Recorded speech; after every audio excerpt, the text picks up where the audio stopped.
It's the middle of August, roughly 100 AD, and the sun over Rome is doing its absolute best to end your life. You're wrapped in a heavy wool toga, standing on marble pavement hot enough to cook an egg, and the closest thing to air conditioning is a slave with a large leaf. Welcome to summer in the ancient world, where survival was practically a competitive sport. Here's your open loop for today. First, the surprisingly clever plumbing trick hiding under Roman floors. Second, the drink Roman doctors swore would kill you faster than the heat itself. And third, the beach vacation so scandalous it basically ruined reputations for life. So how exactly did your Roman ancestors survive a Mediterranean summer with zero electricity? Here's the thing Hollywood never tells you. You picture togas as light, breezy robes perfect for hot weather. The truth is far itchier. A proper toga was a massive slab of heavy wool, sometimes over 6 meters of fabric wrapped around your body multiple times. Wearing one in July was less like elegant Roman fashion and more like being slowly steamed alive in a formal blanket. No wonder most ordinary Romans ditched the toga the second official business was done and switched to a simple, lightweight tunic instead. Romans even had a name for this brutal stretch of the calendar. They called it Dies Caniculares, the dog days, named after the rising of Sirius, the dog star, which climbed into the sky right alongside the worst heat of the year. Romans genuinely believed the star itself was somehow causing the temperature spike, that Sirius was, in a very literal sense, cooking the empire from above. They were wrong about the astronomy, obviously, but they were dead right about one thing. This was the single most dangerous stretch of the entire year. Heat was not just an inconvenience, it was a genuine killer. Rome sits practically on top of the Mediterranean sun, and without a single fan or refrigerator in existence. Summer temperatures regularly climbed high enough to trigger real medical emergencies. The physician Galen, one of the most influential doctors of the ancient world, wrote extensively about heatstroke, warning that too much sun could overheat the body's natural balance and cause collapse, fever, and even death. If a Roman doctor is writing entire medical treatises about the sun trying to murder you, you know the problem was serious.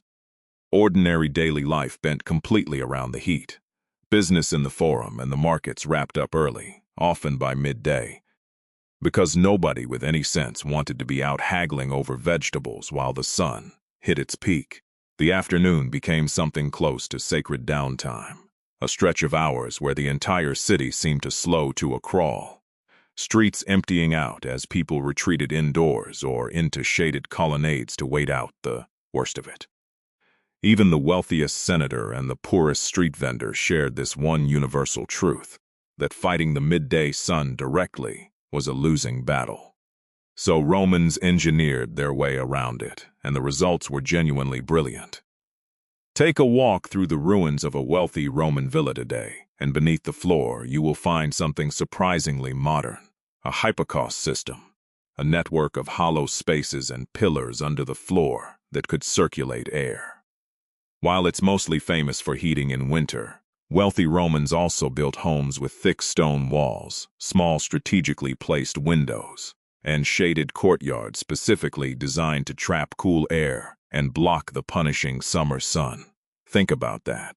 2,000 years before central air conditioning, Romans were essentially engineering climate control out of stone and airflow. Here's where things get weird. If you were not rich enough for a fancy villa, your best defense against the heat was water, and Romans built an empire's worth of it. Public bathhouses, the thermae, were not just about cleanliness, they were the ancient world's answer to a cooling center.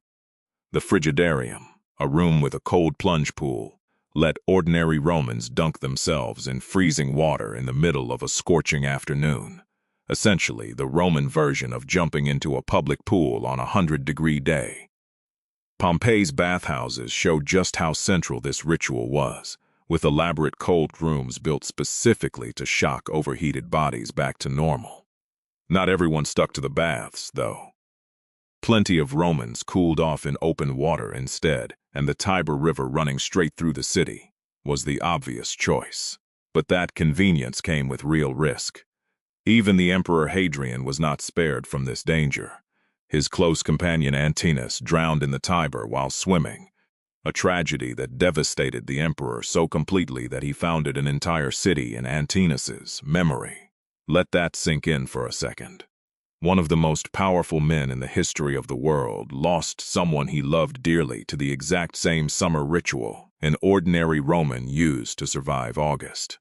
And when it came to drinks, Romans had strong opinions about what would actually help. Cold water straight from the tap was viewed with deep suspicion, since Roman medicine, again largely shaped by Galen, believed drinking freezing water while overheated could shock the body into illness. Instead, the go-to summer drink was Posca, a mixture of vinegar and water that soldiers and commoners alike drank constantly, believed to be safer, more refreshing, and less likely to upset an already stressed body. It was not exactly a delicious lemonade, but it was Rome's version of a sports drink, and legionaries marching under full armor in the summer heat depended on it to keep functioning. Wine also played a surprising role, though not the way you might expect. Romans almost never drank wine at full strength, and in summer especially, it was heavily diluted with water, sometimes 3 or 4 parts water to 1 part wine. Drinking wine undiluted was considered borderline barbaric, something associated with the uncivilized tribes north of the empire rather than a respectable Roman citizen.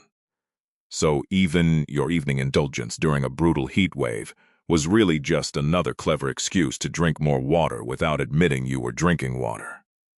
Speaking of drinks, if you happened to be extraordinarily wealthy or extraordinarily unhinged, there was one more option. The Emperor Elagabalus reportedly ordered massive quantities of snow, hauled from distant mountains all the way into Rome, using an entire train of donkeys, just to keep his personal villa cool through the worst of summer. While ordinary Romans were fanning themselves with palm leaves, this particular emperor was apparently importing actual snowfall on donkey back, purely so he would not have to feel a single degree of discomfort. Some Pompeii shops even sold snow mixed with honey as a treat, essentially ancient snow cones, proof that even without freezers, Rome had found a way to sell you ice cream 2,000 years early. Speaking of armor, here's the counterintuitive twist. Roman soldiers, the toughest people in the empire, faced arguably the worst heat exposure of anyone. Picture wearing 30 pounds of bronze and iron armor while marching for hours under a blazing Mediterranean sun. No water breaks scheduled, no shade in sight.